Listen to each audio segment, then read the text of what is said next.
esta clase. Hasta donde entiendo, la dinámica es grabar, subir por ahí a YouTube y enviar el link, ¿no? ¿Así lo han hecho los colegas? Claro, algo similar. Algo similar. ¿Sí? ¿Algo similar o han hecho eso? Es que hay algunos que suben sus videos a YouTube y otros que las suben a Drive. A Google Drive. Claro. Ya, perfecto, ok. Sí, yo creo que la voy a subir a YouTube, parece que puede ser más... Parece que es más rápido que Google Drive, ¿no? Abre al tiro y Es no se como pega. similar. Sí. Ya está. Ok. Se manejan de todas maneras en ambas plataformas, ¿verdad? Si en el curso no hay problema. Ya, qué bueno, Javier. Listo. Ya está. Bueno, chicos, vamos con esta idea del sistema endocrino. Entonces, fíjense que el sistema endocrino, yo siempre coloco un punterito porque me gusta ir ahí haciendo monitos, rayitas. El sistema endocrino, ¿verdad? Por definición, es un sistema asociado a la respuesta de hormonas. Pero cuando hablamos de hormonas, chicos, hay mucha confusión al respecto. O sea, normalmente cuando uno dice hormonas, de lo único que se imaginan las personas en general es como de las hormonas sexuales, digamos. Pero hay muchos otros mecanismos asociados al concepto de hormona que distan bastante de esta idea. Entonces, vamos a partir primero generando un sustrato teórico y fino de este aspecto. Mire, esta primera diapositiva es la base del sistema endocrino. Y dice así. El sistema endocrino, fíjense, implica necesariamente una célula que se llama célula emisora o célula productora de hormonas. En este caso va a ser esta, una célula productora de hormonas. Y esta célula va a ser una target, es decir, una célula receptora de hormona, una célula blanco de la hormona. Javier, ¿entiendes ese concepto de célula blanco? No muy bien Ya. hacer. Imagínate esto, si yo te digo, mira, aquí tienes un arco y una flecha. Tienes que tirar al blanco y el blanco está allá donde está, qué sé yo, ese campo. El blanco es donde vas a dirigir la flecha, ¿verdad? Claro. Perfecto. Entonces, en este caso, la hormona va a actuar sobre una célula que también podemos llamar célula blanco. Y la podemos llamar así porque va a ser la célula donde va a ir dirigida la hormona. ¿Me entiendes? Sí, sí. Perfecto. Entonces, en este caso, por ejemplo, ¿qué pasa si esta hormona sigue viajando para acá y llega aquí, por ejemplo? ¿Le puede hacer algo a esta célula? No. La respuesta es no. Y la pregunta es, ¿por qué no? Y la respuesta es porque no tiene esta cosita como botellita que hay aquí, que es un receptor celular. ¿Me siguen? Sí, Entonces, sí. fíjense, siempre una célula productora de hormonas va a producir dicha hormona, la va a liberar a un ambiente y esa hormona solamente va a tener un efecto donde haya una célula que tenga un receptor para la misma. ¿Ya está? Ya, ya. Perfecto, Se entiende. perfecto. Entonces, fíjense ustedes que esto significa que si una hormona se libera hacia el organismo, solamente las células que tengan los receptores específicos para esa hormona van a resultar activadas o van a tener una respuesta para esa hormona. Y todas las células, como esta, por ejemplo, que no tienen receptores para esa hormona, les va a ser totalmente indiferente. ¿Ya? ¿Paloma, se entiende la idea? Sí, profe, se entiende. Perfecto, excelente. Ya está. Entonces, fíjense, una vez que la hormona se liga al receptor, este va a ser el receptor, esa botellita. El receptor va a generar para abajo una señal S, y esa señal va a producir una respuesta finalmente. ¿Ya? Una respuesta que puede ser de cualquier naturaleza, reproductiva, de crecimiento, incluso de muerte celular en algunos casos. Entonces, situémonos un poco en el asunto. Esta hormona, ¿verdad? Va a ser en este caso el ligando. Se le llama ligando porque se liga a un receptor. Entonces, este ligando se liga a este receptor y este receptor genera hacia abajo una señal, hacia una molécula, en este caso una proteína. Y esa proteína cambia químicamente y produce un traspaso de señal hacia otra proteína. Y esa proteína finalmente es la que puede llegar a producir una respuesta determinada en la célula. Ustedes ya tuvieron biología celular, por lo que entiendo, ¿verdad? Sí, profe. ¿Sí? ¿Con quién tuvieron celular, perdónenme, chicos?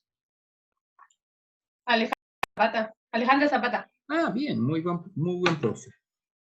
Entonces, fíjense, esta cascada de reacciones que ocurre desde el receptor hasta provocar la respuesta, es decir, esta reacción y esta, etcétera, se les llama a estas estructuras segundos mensajeros. ¿Ya está? Entonces, el receptor genera una respuesta, una cascada de segundos mensajeros, y estos segundos mensajeros finalmente generan una respuesta al interior de la célula. Voy a la siguiente. Ahora fíjense ustedes, desde esta perspectiva, hay tres conceptos esenciales que ustedes deben aprender. Tres. El concepto de señalización autocrina, señalización paracrina y señalización endocrina.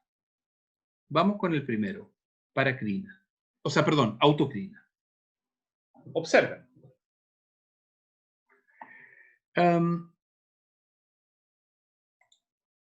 Aquí tenemos, Denise, ¿estás atenta a la clase? Sí, profesor. Muy bien. Aquí tenemos una célula que ha producido una hormona. ¿Ya? Esta hormona sale de la célula y mira lo que le pasa. La hormona se liga a un receptor que está dentro de la misma célula. Entonces, en el fondo, este receptor genera para adentro una respuesta sobre la misma célula que produjo la hormona. Entonces, si tú te fijas, Denise, en este caso, como quien dice, la hormona se hizo una caricia a sí misma, generó una hormona y la hormona estimuló a su mismo metabolismo. Por eso ese mecanismo primario se llama mecanismo autocrino. ¿Ya está? Mecanismo autocrino. Vamos al segundo caso. En el segundo caso la situación es diferente. ¿Por qué? La célula fabrica la señalización, pero esta señalización ya no cae sobre sí misma, no, sino que va a parar a una célula del vecindario. Entonces, esta célula del vecindario, le vamos a poner célula vecina, ¿verdad? Recibe la hormona y probablemente genera hacia el interior una respuesta. Entonces, en este caso, ya no se habla de sistema autocrino, sino que de sistema paracrino. Un ejemplo muy claro de esto, Jocelyn, por ejemplo, es cuando el intestino fabrica una hormona que estimula la actividad del estómago, porque el estómago es un tejido vecino al intestino. ¿Se entiende, Jocelyn? Sí, profesor. Muy bien. Y vamos al tercer caso. El tercer caso, estudiantes, se llama sistema de señalización endocrino. ¿Y qué es el sistema de señalización endocrino? Cuando la señal que se fabrica en una célula determinada viaja largamente a través de un vaso sanguíneo para finalmente bajarse en una célula lejana y ahí producir una respuesta. Un ejemplo muy claro es el siguiente. Por ejemplo, la hipófisis fabrica una hormona que se llama LH y otra hormona que se llama FSH. Ambas hormonas, en hombres y en mujeres, se sintetizan de un modo similar. Pero imagínense que esta hormona viaja largamente desde la cabeza hasta donde se encuentra el testículo. Imagínense que ese esquema de ahí es el testículo. Esto es el testículo, esto es el epidídimo y esto es el ducto deferente. Entonces, ¿qué hace el testículo cuando recibe este mecanismo, estas hormonas que viajan a través de la sangre largamente, LH y FSH? El testículo fabrica una hormona que se denomina testosterona. Entonces, a esta respuesta, donde una hormona tiene que viajar a través de una gran distancia, se le llama sistema endocrino. Endocrino porque endo significa al interior. Y entonces nosotros, desde la perspectiva de la fisiología, entendemos que cuando decimos al interior, nos estamos refiriendo dentro del plasma sanguíneo. Javier, ¿se comprende? Sí, sí. Perfecto. Voy a la siguiente. Ahora, chicos, fíjense ustedes, nosotros tenemos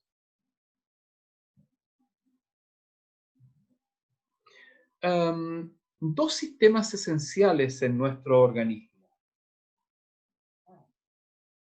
El sistema nervioso y el sistema endocrino. Nervioso y endocrino. Entonces, el sistema nervioso y el sistema endocrino, ¿qué tienen ustedes, creen, de importancia en nuestro organismo? Paloma, respóndeme, por favor.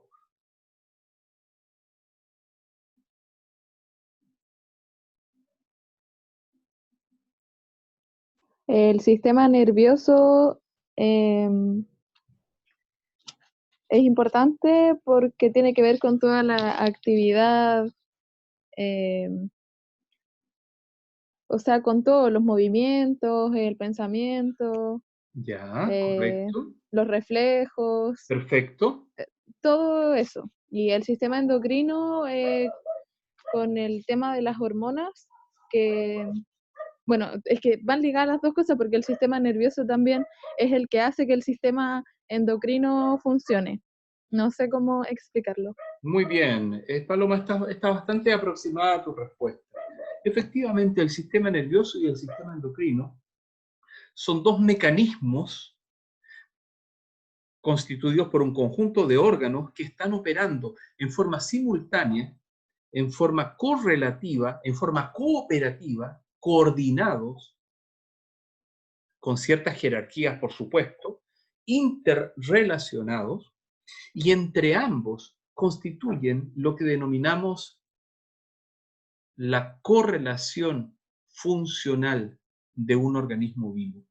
Es decir, todas aquellas cosas que nos acontecen desde la perspectiva fisiológica son una respuesta simultánea y paralela de la coordinación nerviosa y de la correlación endocrina hacia la perspectiva de constituir que cada órgano no funcione como un elemento solitario, sino que funcione, valga la redundancia, en función de una meta general, que es la mantención de la homeostasis, es decir, de la regulación del ser vivo. Por ejemplo, la presión arteriovenosa de un sujeto, la presión arterial, como le llama comúnmente la gente, los niveles de glucosa sanguínea, los niveles de oxígeno plasmáticos en los eritrocitos, la temperatura corporal y otras funciones, y otras variables, están todas ligadas entre sí. Por ejemplo, si tu presión arterial disminuye en forma importante, ocurre un fenómeno reflejo que se llama reflejo simpático, que incrementa tu frecuencia cardíaca, etcétera, etcétera, etcétera. Y estos mecanismos de correlación y coordinación funcional lo establecen conjuntamente el sistema nervioso y el sistema endocrino. ¿Vamos mejor ahí, Paloma? Sí, profe. Perfecto. Javier, ¿tienes alguna pregunta? Sí, ¿por qué el sistema endocrino depende Depende del nervioso. sí? Enseguida te voy a responder eso. Me tienes que esperar unos segundos porque justamente en lo que continúa de la clase voy a dar la respuesta a esto. Aguántate un poquito.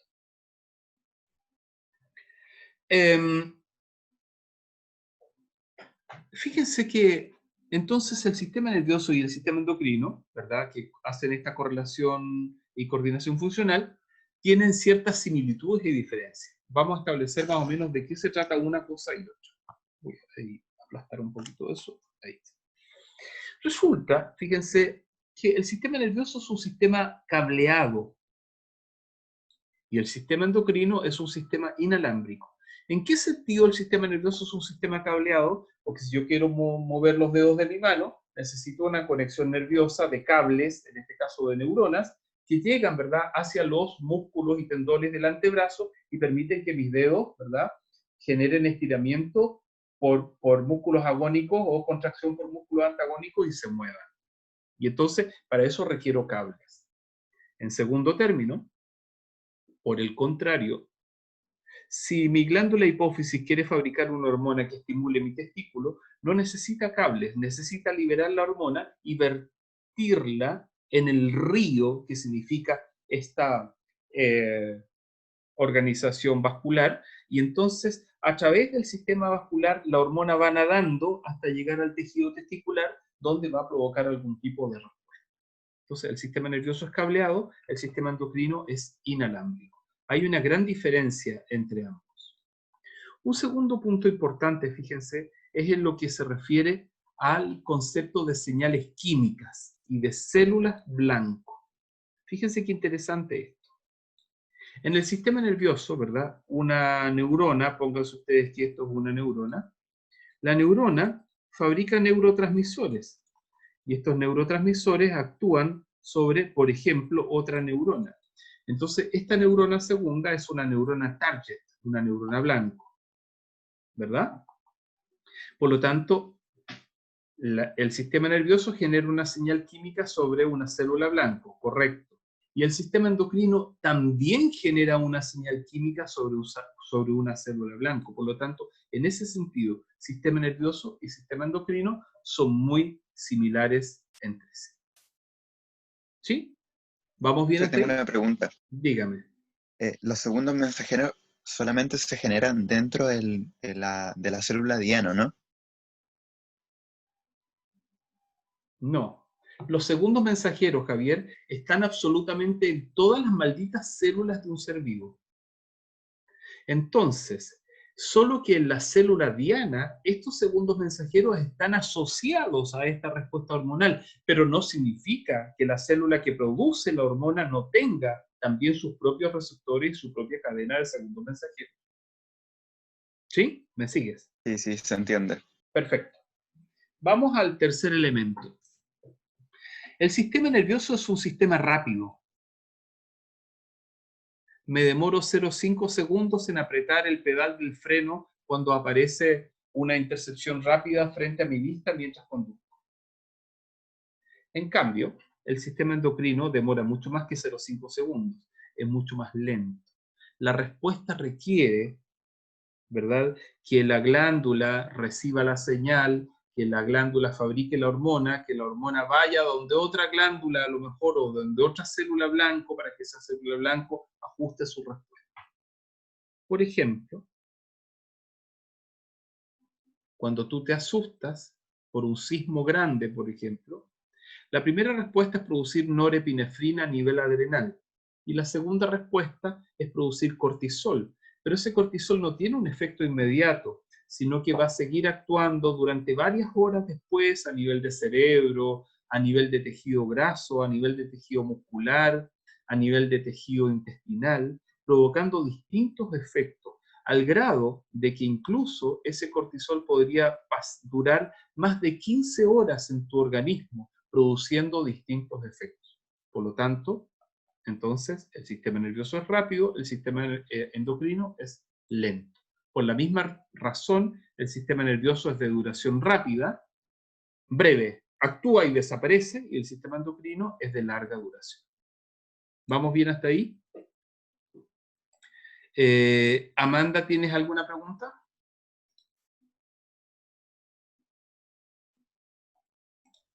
Hola, no, profe, es que recién me estoy incorporando, Ah, así excelente, que Amanda. Te enchufando. felicito. Te felicito. Sí, Ya está. Continúa. gracias. Entonces, las hormonas, estudiantes, se dividen o se pueden agrupar en tres grandes categorías o tres grandes bolsas, digamos, de elementos comunes. Las hormonas derivadas de proteínas, llamadas hormonas peptídicas, las hormonas derivadas de aminoácidos, también llamadas aminas, y las hormonas derivadas de lípidos, también llamadas esteroides. ¿Ya? Esas son las tres grandes categorías de hormonas. Al menos así lo citan todos los textos de fisiología moderna. ¿Ya? Voy a la siguiente. Vamos a ir ahora viendo cada una de las categorías. Ustedes saben que péptido significa proteína, ¿verdad? Javier, ¿lo sabías? No, no sabía eso. ¿No? Pero ¿y en celular cómo no hablaban de péptidos? Eh, sí, pero era como muy general. O sea, no era como Ya, que muy uno general. Ya. no estudiaba, o sea, No no lo vieron en trataba forma de... específica. Ya está. Ok, lo entiendo. Claro, Ya. Entonces, fíjense que, claro, los péptidos son proteínas, ¿verdad? Y por eso se habla de oligopéptido, polipéptido, dependiendo del número de aminoácidos que existen en una cadena peptídica específica. Bueno, entonces, hablemos primero de las hormonas peptídicas. ¿Qué son? ¿Dónde están? Ejemplos. Entonces, ¿qué son? Son cadenas de aminoácidos, ¿verdad? Un aminoácido unido a otro aminoácido, qué sé yo, dependiendo. Hay hormonas que tienen 20 aminoácidos, otras hormonas que tienen 85 aminoácidos, dependiendo. Por ejemplo, miren esta hormona. Esta hormona que está aquí abajo, chicos, es la insulina humana. ¿Cuántos aminoácidos tiene? 1, 2, 3, 4, 5, 6, 7, 8, 9, 10, 21. En una cadena tiene 21 aminoácidos. Y en la otra cadena, 1, 2, 3, 4, 5, 6, 7, 8, 9, tiene 30 aminoácidos. O sea, la insulina es una hormona peptídica que tiene dos cadenas. Una cadena de 21 aminoácidos y una cadena de 30 aminoácidos. Por eso se llama hormona peptídica. ¿Ya está? ¿Me siguen hasta ahí, sí? ¿Paloma? Sí, profe, pero tengo una duda. Dime. Porque están las dos categorías que sería proteica y amina. ¿Cuál sería la diferencia si la Ah, muy proteica bien. está con Excelente amina? pregunta. La proteica, porque son de varios aminoácidos, pero la amina, porque se derivan de un solo aminoácido. Ah, ok, ¿Sí? se entiende. Perfecto, espléndida, muy buena pregunta. Entonces, las hormonas peptídicas, chicas y chicos, son hormonas hidrofílicas, o sea que pueden viajar libremente en el agua, disueltas en el plasma sanguíneo. ¿Ya? Listo, eso es lo más importante. O sea, podría decir que viajan disueltas, disponibles en el plasma sanguíneo. Un segundo elemento, fíjense, o se sea, podría decir que salen como de lo que serían hipotalámicas la hormona, ¿o no? no me quiero meter en ese cagüín todavía. Piano con eso. No quiero decir si son, o sea, de hecho no son hipotalámicas, son hipofisiarias. Pero vamos con calma. Luego,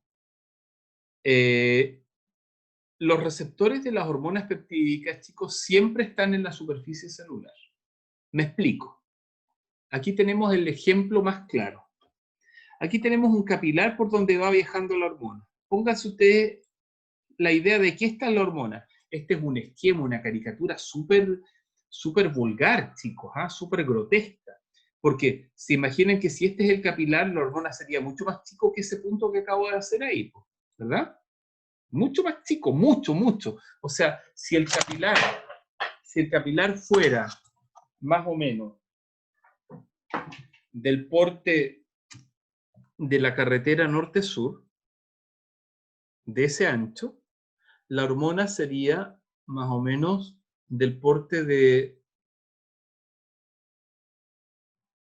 una pimienta. ¿Sí? ¿Conoce las pimientas enteras? Así, ese tamaño. ¿Me siguen en la proporción, verdad? Ya. Sí. Entonces, se baja la hormona. Entonces, aquí está caricaturizada como una cuestión más grande para que la gente pueda entenderla. Se baja la hormona desde el capilar y se liga a este receptor. Este es el receptor. Entonces, el receptor está en la membrana, porque esta es la membrana celular de la célula blanco, ¿verdad? Porque todo esto es la célula blanco o tarde. Entonces, se baja la membrana, pero la hormona no entra a la célula. ¿No ven ustedes que entre? No entra, claro que no entra. Entonces, cuando se liga el receptor envía un mensajero. Y ese mensajero se lo envía a otra proteína que está ligada a la membrana. Y esa proteína fabrica otro mensajero. Y ese mensajero, que es el AMP cíclico, va para adentro y dice, oye, hay que fabricar tal cuestión, hay que hacer no sé qué, y va enviando mensajes hacia el interior. ¿Se fijan? Entonces, un detalle bien interesante, voy a volver atrás, es decir, que las hormonas peptídicas se ligan a receptores que están en la superficie celular, pero nunca entran a las células blancas. Por lo tanto, requieren segundos mensajeros. Y la pregunta del millón siempre es, ¿y para qué sirven las hormonas? Todas en general, regulan la síntesis de proteínas. O sea, de alguna manera, una hormona va a decir, oiga, mijito, fabrique esta proteína, una proteína 1. U otra va a decir, oiga, no, yo quiero que fabrique una proteína 2, o fabrique una proteína 3, dependiendo del tipo de hormona. O alguien te va a decir, oiga, mire, fabrique una proteína para que esta proteína permita que se fabrique otra hormona. También podría ser. ¿Ya? Sigamos. Entonces, esa es la historia de las hormonas peptídicas. Ejemplo de las hormonas peptídicas. Hay hormonas peptídicas en el hipotálamo. Hay hormonas peptídicas en la adenohipófisis. Hay hormonas peptídicas en el páncreas, en la glándula paratiroides, en el sistema gastrointestinal, en el riñón, en el hígado, en el corazón. Hay hormonas peptídicas en todas esas estructuras de nuestro organismo. Y se están produciendo continuamente día y noche para mantener ciertas regulaciones. ¿Preguntas hasta ahí, Javier? No, nada. Ya. Sigamos. Vamos al segundo tipo, ahora que preguntaba Paloma, si oye, aquí yo no entiendo esta cuestión. Las aminas. Las aminas, Paloma, a diferencia de las hormonas peptídicas, no están hechas de varios aminoácidos, sino que se derivan de un solo aminoácido.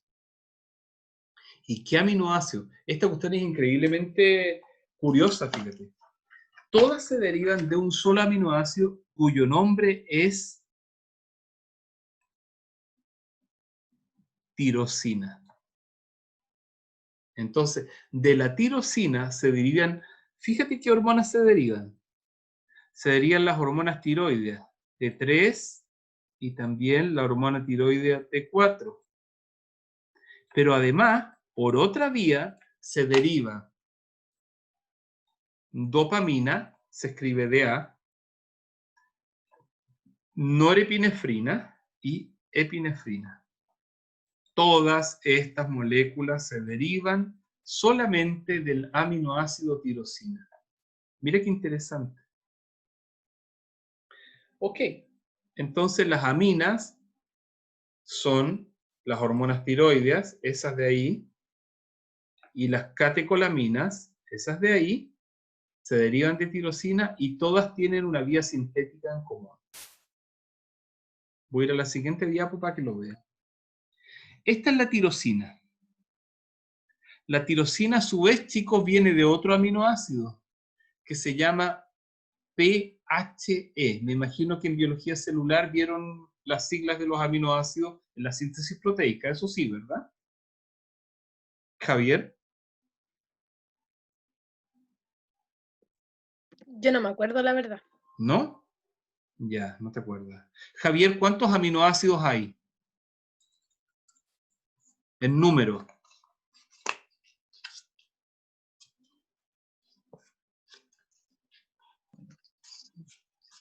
No sabría decirles. Ya, Paloma. Profe, creo que no vimos eso en ese curso.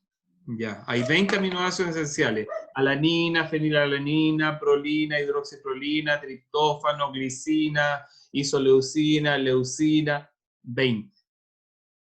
¿Ya? Aminoácidos. Con esos 20 aminoácidos se fabrican todas las malditas proteínas que tenemos en nuestro cuerpo. ¿Ok? Ya.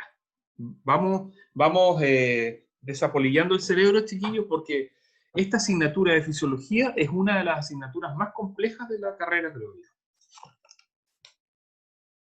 Entonces, este aminoácido, tirosina, se deriva de fenilalanina. Bueno, entonces tirosina, míralo a lo que da origen.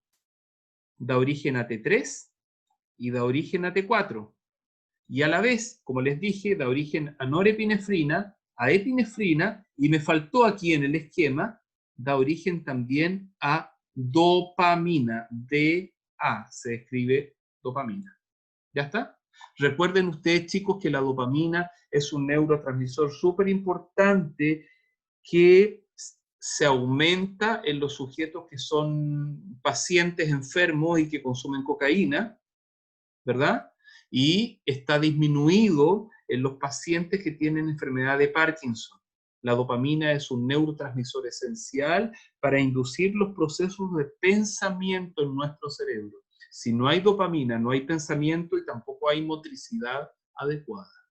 ¿Ya? Ojo con eso. Entonces, repasemos. La tirosina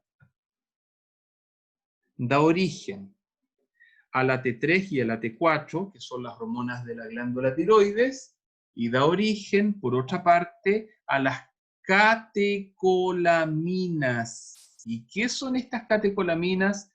Dopamina, norepinefrina y epinefrina. Acuérdense ustedes, chicos, que a veces algunos le dicen a la norepinefrina noradrenalina y le dicen a la epinefrina adrenalina, pero estamos hablando de las mismas sustancias. ¿Estamos claros, Javier? Sí. Ya. Sí. Ahora, chicos, vamos a la tercera población de hormonas. Porque decíamos que hay tres grupos: los péptidos, los derivados de amina y los esteroides. Las hormonas esteroidales, chicos, son las hormonas más interesantes desde la perspectiva de la fama. Son las más famosas en nuestro planeta. Porque todo el mundo habla de los esteroides. ¿Y por qué todo el mundo habla de los esteroides? Porque no ha faltado, chicos, el tonto, yo a veces les digo discapacitados cognitivos, yo a veces les digo personas torpes, que para sentirse mejor van a un gimnasio a hacer pesas, hasta ahí estaríamos bien, que hicieran pesas, todo eso es súper saludable. Pero ¿qué pasa si en el fondo lo que quieren después es transformarse en musculositos así, y se inyectan hormonas? Entonces ahí es donde empieza el problema. Entonces los esteroides son conocidos porque, entre otras cosas, estimulan el aumento de masa muscular.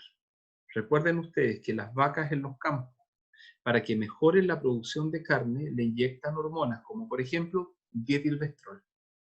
A los pollos también les meten hormonas para aumentar las pechugas, las masas de los pectorales, ¿verdad? Perfecto.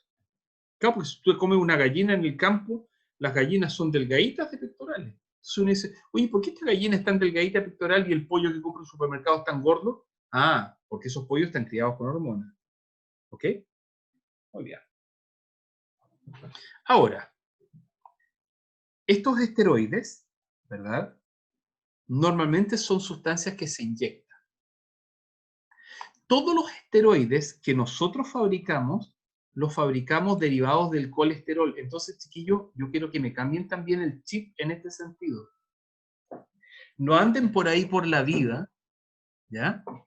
Diciendo que el colesterol es malo, que el colesterol aquí, que el colesterol allá. El colesterol es una sustancia esencial para la síntesis de las hormonas esteroidales. Ahora, si encuentras a un guatón obeso mórbido por ahí, por supuesto que su colesterol debe estar totalmente desajustado. Pero si encuentras a una persona delgada o relativamente, digamos, equilibrada en la dieta, que no tenga una enfermedad nutricional de obesidad, probablemente su colesterol va a estar siendo necesariamente ocupado en la síntesis de hormonas esteroidales, entre otras cosas. ¿Ya? Como el colesterol se deriva como los esteroides, perdón, se derivan del colesterol, entonces el colesterol y los esteroides son lipofílicos, es decir, se asocian con las moléculas de grasa. ¿Se acuerdan que habíamos dicho que las hormonas peptídicas eran hidrofílicas? Bueno, las hormonas esteroidales son lipofílicas. ¿Ya está? Entonces, fíjense aquí qué friki lo que les voy a contar. Qué interesante. Las hormonas esteroidales, chicos, tienen sus receptores dentro de las células. Miren el esquema que voy a mostrar. Observen. Aquí tienen una hormona esteroidal, dibujada como un triangulito. Entonces aquí viene la hormonita, Imagínense que es una testosterona que fabricó el testículo de una persona. Ya. Entonces ahí está su testiculito, no sé qué, es el ducto deferente, ahí está el testículo, fabricó testosterona, listo. La testosterona viajó por la sangre, no sé qué, y llegó a esta célula. Y miren lo que hace aquí. ¡Chum! Se mete en la célula. No necesita un receptor ahí en la membrana. Se mete como Pedro por su casa. Pero, una vez en el citoplasma, avanza hasta una región muy importante. ¿Cómo se llama esa región, chicos, que estoy mostrando ahí con la flechita roja? Núcleo. No, esa cosita. El poro. ¿Y ya? ¿Y cómo se le llama exactamente a ese poro?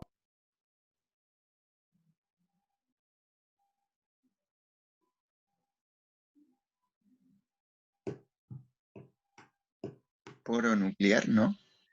Se le llama NPC,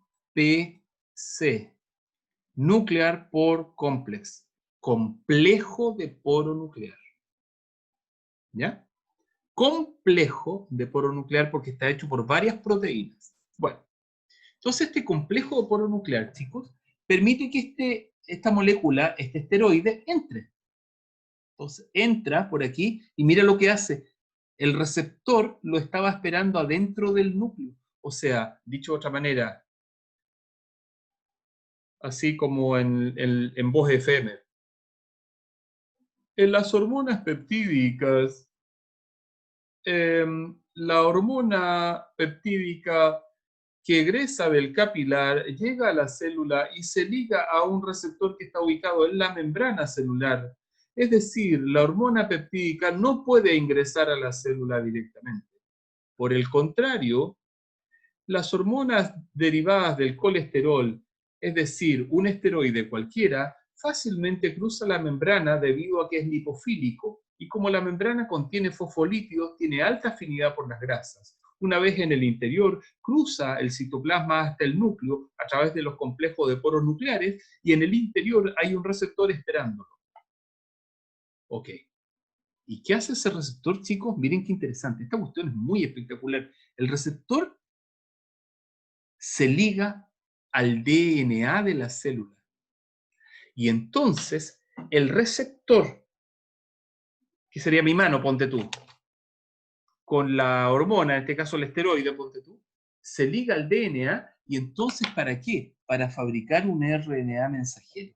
Y este RNA mensajero sale a través de los mismos complejos de poros nucleares, se une a los polisomas, o sea, varios ribosomas simultáneos, para sintetizar una proteína determinada. En este caso, por ejemplo, la proteína que hace, ¿verdad?, que este sujeto sea así, musculosito.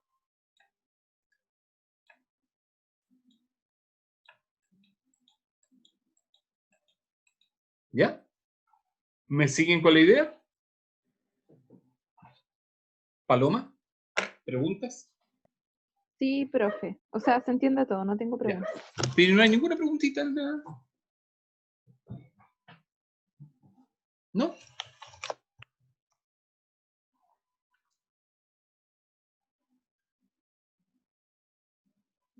Profe, sí, modifica lo que es el ARN, ¿o no? Claro, estimula la síntesis de ARN específico para fabricar proteínas estructurales.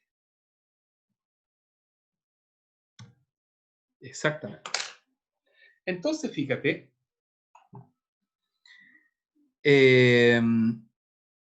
mira la molécula de colesterol y mira la molécula, por ejemplo, de testosterona o de estrógeno o de progesterona. ¿Se parecen, sí o no? Sí, se parecen montones.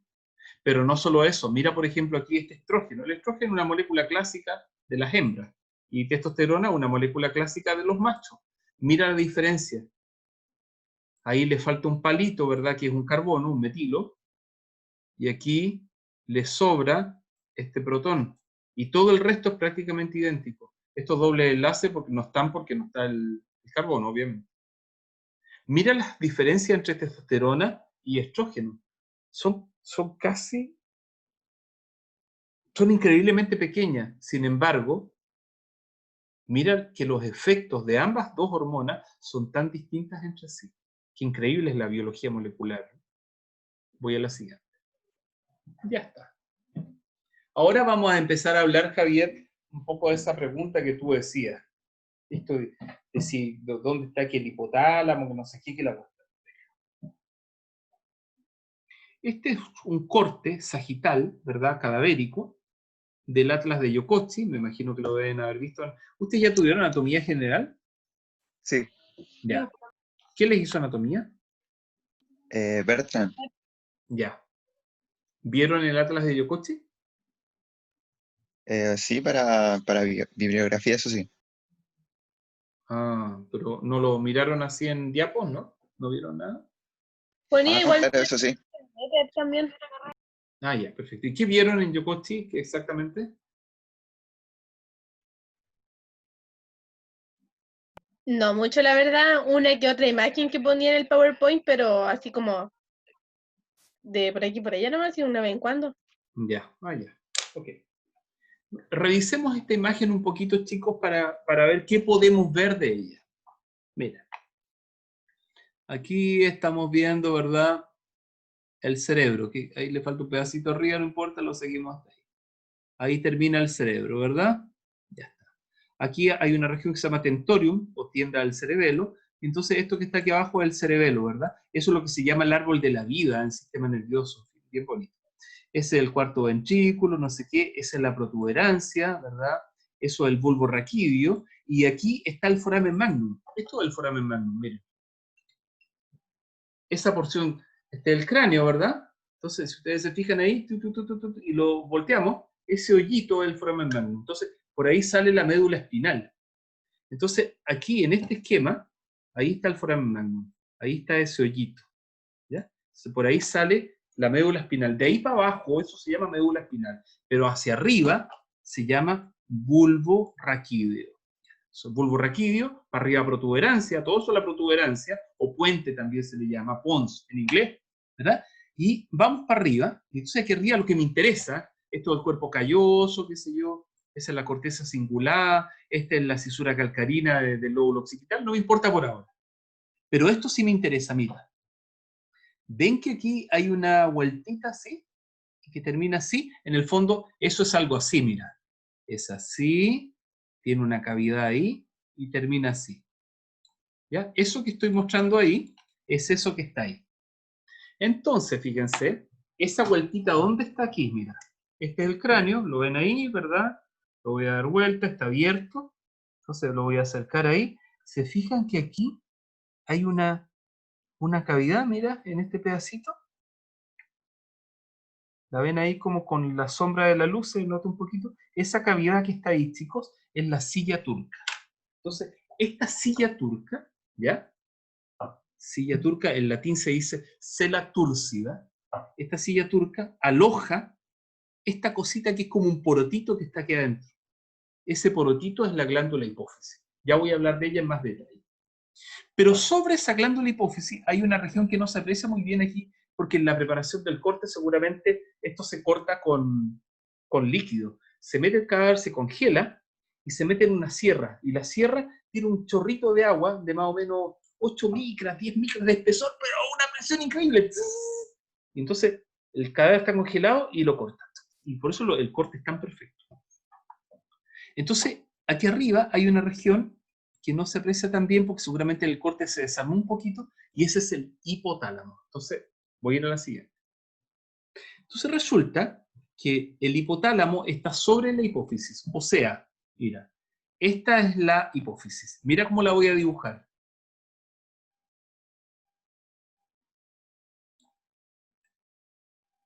Entonces, todo esto que está aquí es el hipotálamo.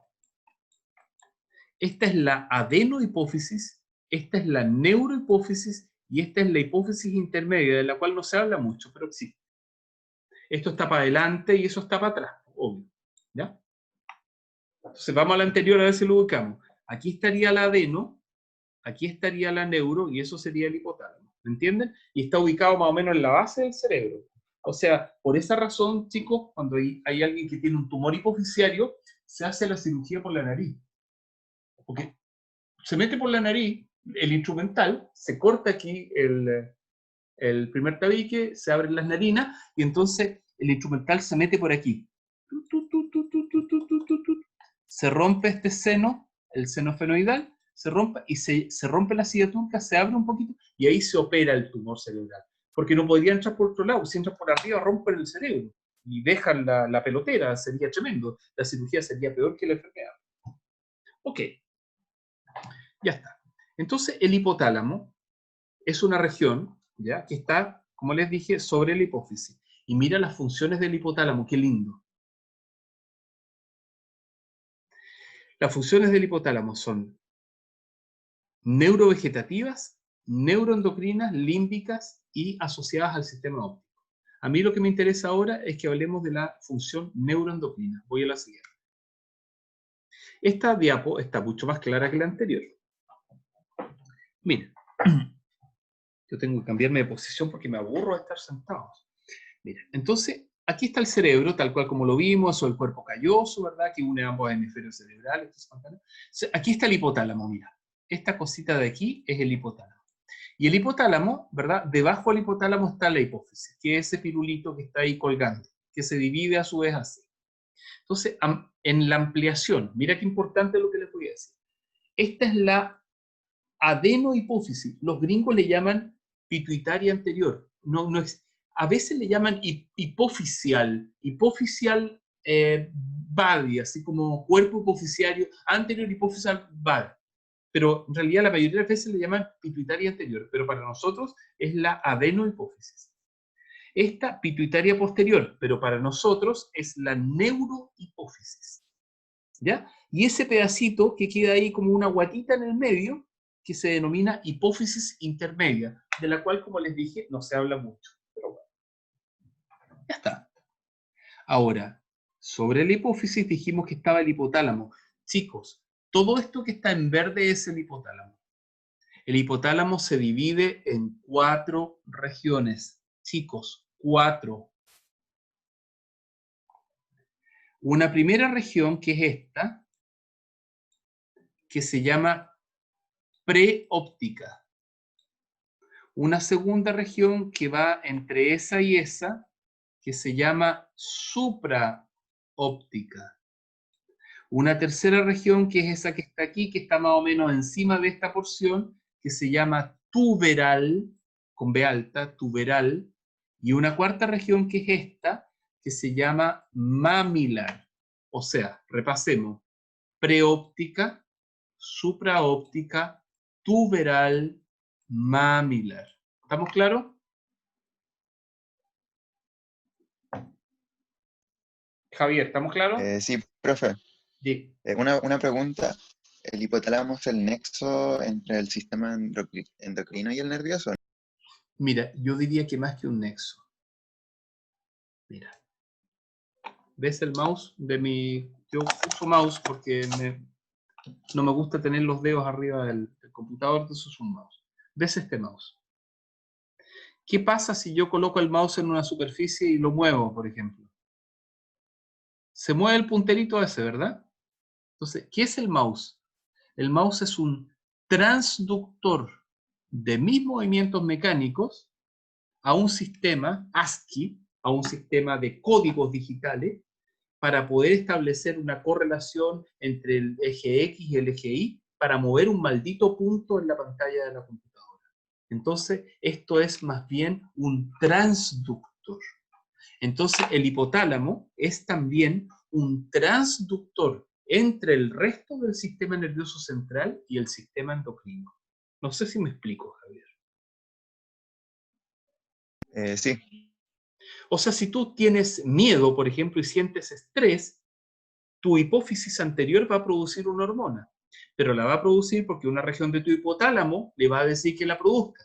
¿Y quién le va a decir al hipotálamo? Una región del sistema nervioso central, del cerebro, o del cerebelo, o del protuberancia, o del tálamo, dependiendo.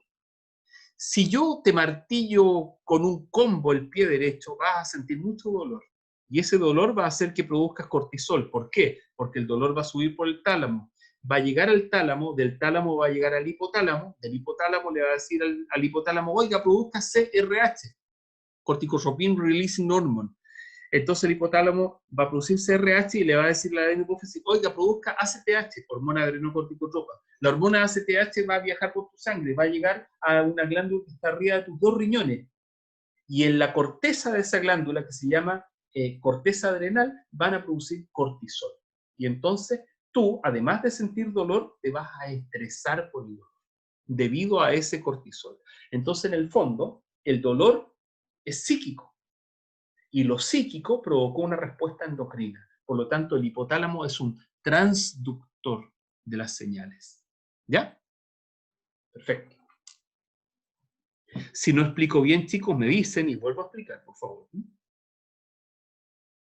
Voy a la siguiente. Eso pueden ser lo mismo ya. Nada, esta la puse solamente como para darme un gustito estético y mostrarles una técnica muy hermosa. Esta técnica se llama superposición de colores para resonancias magnéticas funcionales. Entonces se hace la imagen de resonancia magnética y después con un mecanismo de código de colores asociado a flujo sanguíneo y un montón de otras macanas, de óxido, glucosa, qué sé yo, se marcan las regiones. Esto no está solo pintado encima, sino que está pintado encima con un algoritmo computacional. Entonces, este es un corte coronal, o sea que en el fondo aquí esto está cortado así, en este plano, digamos, ¿no? Un plano coronal. Y esta segunda, y esta de aquí, es un plano sagital. O sea, ahí está cortado así, sagital. Entonces, si ustedes se fijan, en el plano coronal se observa, ¿verdad?, que los núcleos hipotalámicos son simétricos. O sea, hay núcleos hipotalámicos izquierdos y derechos. Y en el plano sagital se observa más o menos la dimensión a propósito de la hipófisis, y aquí en el plano coronal, en acercamiento, por ejemplo, más posterior, aquí se observa el quiasma óptico, por ejemplo, que está aquí. Perdón, en el plano coronal dije, en el plano transversal, o sea, en este plano así, ¿ya? En ese plano, se observa el quiasma óptico, por ejemplo, eso es nervio óptico, esto es tracto óptico, esos son los cuerpos mamilares, por ejemplo, y se observa más o menos la distribución simétrica hacia ambos lados de los núcleos hipotalámicos. Voy a la siguiente. Ya, lo mismo en el esquema, bla, bla, bla. Ya eso lo podemos ver. Manifestación de la función hipotalámica. En realidad esta diapositiva es la que más odio, está fea, está mal hecha, pero no importa. El sistema nervioso autónomo, entonces, tiene, o sea que el hipotálamo no solamente tiene funciones en la regulación de las hormonas, sino también como un órgano del sistema nervioso autónomo. ¿Y a qué me refiero con sistema nervioso autónomo? Lo voy a explicar así. Imagínate Paloma. ¿Paloma? ¿Me escucha? Sí, profe. Paloma, te voy a bajar 0,5 puntos por no estar atenta. En la siguiente solemne tiene 0,5 puntos menos. ¿Me quieres decir algo? No, profe, le respondí. ¿Estás molesta? No, profe, es que mis perros están ladrando mucho, por eso apago el tiro el micrófono. Te asustaste. Es mentira, no te voy a bajar 0,5 puntos, no te preocupes, Paloma. Quería asustarte solamente. ¿Para qué? Yo soy muy malo en realidad. Soy un profesor muy malo. Te quería asustar, Paloma, y de hecho tu explicación se vio un poco alborotada, para demostrarte que lo que te pasó a ti tiene que ver con el sistema nervioso autónomo, con algo que no es voluntario. Porque como que te urgiste un poquito, y entonces, ¿pero quién regula eso? El hipotálamo. Mira qué lindo. O sea, el hipotálamo, Paloma, no solamente regula tus hormonas, sino que también regula parte de tu conducta espontánea. Qué precioso. ¿Ya? ¿Sí? ¿Te quedas tranquila ahora cuando ya sabes que no te voy a bajar nada, que es mentira? Sí, profe. Ya, qué bueno. Mira, hasta te ríes. Y esa risa, fíjate, aunque tú no la creas, también tiene parte del sistema nervioso autónomo, como una risa nerviosa, así una cosa como... Ya. Bueno. Entonces el hipotálamo, Paloma, regula la temperatura corporal, el balance hídrico, el ritmo cardíaco, la presión sanguínea, la actividad gastrointestinal, la ira, el cólera, la conducta sexual y muchas otras cosas inconscientes. La manera en que se mueve el tubo digestivo, regula, por ejemplo, las ganas de defecar cuando uno se asusta, qué sé yo. ¿Cuándo te has fijado que cuando uno se asusta se le seca la boca, por ejemplo? Eso lo regula el hipotálamo. Mira qué interesante. Entonces, en el fondo, fíjense, el hipotálamo no solamente sirve para regular la producción de hormonas, sino que también sirve para la regulación de procesos que no son voluntarios. Ya, esa la vemos después. Y estas son las dos últimas diapositivas de la clase de hoy día para que quedemos igual con los otros chicos del primer grupo. Esta es una hipófisis tomada del atlas de Netter, ¿verdad? Aquí muestra la adenohipófisis, aquí muestra la neurohipófisis y ahí muestra la hipófisis intermedia, de la cual no voy a hablar hasta el final. Voy a decir puras porquerías porque se habla muy poco de ella. Además, se sabe poco igual. Esta es la hipófisis del atlas de Yokochi. Lo mismo, la adenohipófisis, la neurohipófisis, y aquí no se nota la intermedia. Inventaría si dijera que se ve. Ya. Luego, esta también está tomada de Netter. Si ustedes se fijan, yo casi siempre, miren, cuando pongo monito, casi siempre voy poniendo las referencias científicas. ¿Saben por qué las pongo, chicos? Javier, ¿tú sabes por qué las pongo? Para después ir nosotros a la referencia. Por una parte, y por otra por una cuestión ética, porque yo no hice este dibujo. Este dibujo no es mío. Este dibujo corresponde a ese autor. Entonces yo no puedo poner mono que me arrogue como que fueran míos. Este mono es de Netter y Hansen, no sé qué. Este mono es de Berman, ¿me entiendes? O sea, yo creo que este mono de nuevo es de Netter, qué sé yo. Si no tiene el nombre es porque ya está citado. Es porque ya está citado. Entonces, siempre voy poniendo la referencia porque creo que es antiético poner figuras sin saber de dónde salen. ¿Ya? Muy importante. Nosotros estamos formando profesionales. Y si tú, Javier, el día de mañana me vas a dar un seminario y me muestras mono y no me dices dónde lo sacaste, te rasgo, porque eso es antiético. ¿Sí o no? Claro, tiene razón. En eso tiene razón. Claro que sí, po. Claro, es antiético, absolutamente. Entonces, ya está. Listo. Entonces, en este caso, por ejemplo, y estaba en esto, entonces, la adenohipófisis, la intermedia y la neurohipófisis. Acá el Yokochi, ¿verdad? La adenohipófisis y la neurohipófisis no se ve en la intermedia. Y aquí, esta es la última diapo, parece que les voy a mostrar hoy día. Mira, llevamos ya 1 hora 31 minutos de grabación de clase. Entonces, aquí hay un sistema arterial, ¿se fijan? Flow, flujo arterial. Y aquí, lo que está en azul es un sistema venoso. Entonces, este flujo arterial entra por aquí, se pega toda esta vueltita y se transforma en un flujo venoso. Pero esta otra vía arterial que va para abajo se mete acá y forma aquí, en este pedacito, un flujo venoso. Entonces, acuérdense que esta de aquí es la adenohipófisis, o sea, lo que los gringos llaman la pituitaria anterior, y esta es la neurohipófisis, o sea, lo que los gringos llaman la pituitaria posterior. Aquí ni aparece la intermedia, ¿se fijan en este esquema? Entonces, las hormonas que fabrica la adenohipófisis salen por este sistema venoso. Y las hormonas que fabrica la neurohipófisis salen por este sistema venoso. Qué encachado, por Dios. La naturaleza, la fisiología, chicos, es perfecta.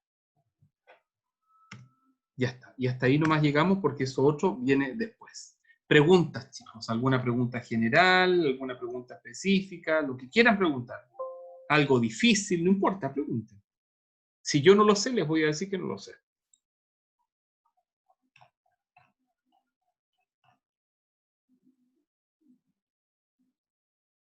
Jocelyn, invéntate una pregunta. Javier, invéntate una. Tamara Badilla, invéntate una pregunta. A ver, ¿qué pregunta puedo inventar sobre eso? Sobre lo que quieras de lo que hemos visto. Que el hipotálamo regula lo que es la hipófisis, ¿o no? ¿Sí? O cierta parte nomás. No, el hipotálamo, mira, el cuento es así. El hipotálamo, todo lo que la hipófisis fabrica, déjame poner un lápiz, pluma, o sea, pluma, bien digo, todo lo que la hipófisis fabrica, la adeno, el hipotálamo le manda a fabricar. Y en la neuro, todo lo que la neuro fabrica viene directamente de arriba de las porciones del hipotálamo. No sé si se entiende la diferencia. Aquí, ¿No podría repetir eso? mira, el hipotálamo manda a fabricar a la adenohipófisis. ¿Ya? Manda a fabricar a la adenohipófisis. Pero la neurohipófisis libera lo que fabrica directamente el hipotálamo. Y el hipotálamo es tejido nervioso. Son neuronas. ¿Ya está? Ese es el gran detalle entre ambos. O sea, la producción de la adenohipófisis es indirecta y la producción de la neurohipófisis es directa. Ya. Otra pregunta.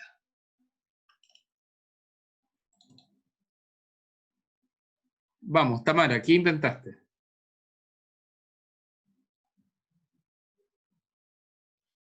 No se me ocurre nada, profe. Mentira, pregunta. Cualquier cuestión, invéntate una pregunta. Haz el ejercicio.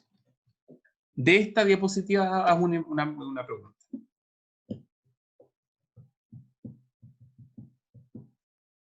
¿Cómo algo tan micro puede liberar cosas tan macro? Fundamentalmente, muchachos, por lo siguiente. Porque no se trata de las dimensiones, sino más bien de las frecuencias de disparo. Piensa tú que algunos núcleos hipotalámicos no son más allá, mira lo que voy a decir, no son más allá de 125.000 neuronas, pero disparan a distintas frecuencias y eso es lo que logra que se produzcan efectos tan importantes, las frecuencias de disparo. O sea, el sistema nervioso central, chicos, no tiene que ver tanto con la cantidad de neuronas, sino más bien con los circuitos que se establecen y, en segundo término, con los tipos de hertz, los ritmos de disparo entre las neuronas. Esos generan determinados reclutamientos neuronales que hacen que el sistema vibre, por decirlo de una manera muy general, en determinadas frecuencias. Y no todas las mismas regiones del cerebro vibran en las mismas frecuencias de disparo. Eso es súper importante. Por ejemplo, en la noche cuando respiramos así.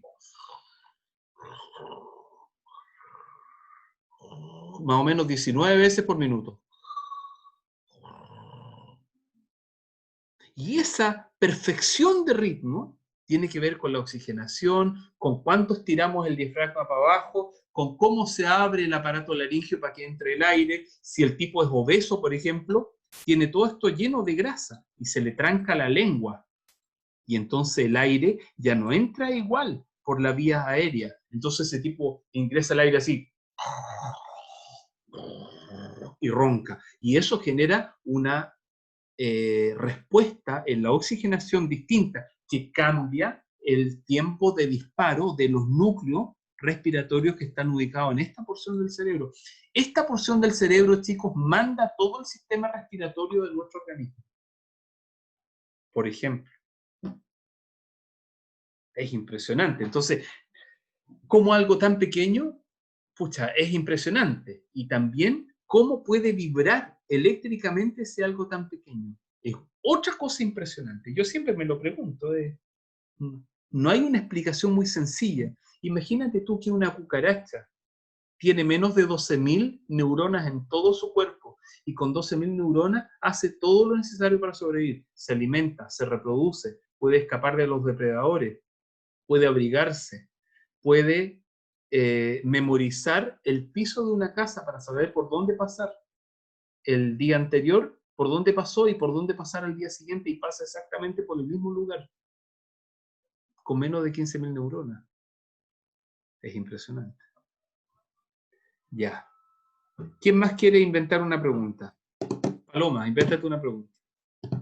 Profe, iba a preguntar si era la adenohipófisis o la neurohipófisis la que almacenaba las hormonas. En realidad ninguna las almacena en sentido estricto, Paloma. Mira, voy a irme un esquema para explicarte eso. Un esquema más grande, tenía una por ahí más grande, parece, esa. Mira, la adenohipófisis tiene células adentro. Entonces viene aquí un sistema de neuronas y dispara un factor. ¿Ya? Y el factor llega a la célula y la célula libera la hormona. Entonces la célula, claro, almacena un poquito de hormonas, pero un poquitito. No es un verdadero almacenamiento de hormonas, sino que más bien las va fabricando en la medida en que se las van pidiendo. ¿Ya está? Y en todo caso, eso sería la adenohipófisis. Ya. ¿Algo más, chicos? Ya, bueno. Entonces voy a dejar de compartir la pantalla. Eso es lo primero. Ya los tengo a todos aquí. Lo segundo es decirles, déjenme tomar una foto de los asistentes. Ya sé lo que pasó hoy día, no me digan, profe, sí, que hay algunos compañeros, ya estamos ya lo sabemos, pero de todas maneras yo siempre guardo los registros. Esperemos que para la otra semana andemos mucho mejor. Lo que pasa es que también, no sé, esto espérame, ahí la fotito del listado, así les tomo yo una fotito en general al listado que aparece. Fíjense que una cosa curiosa es que todos, o sea, los dos ramos se llaman igual en la página de la universidad. Entonces por ahí tiene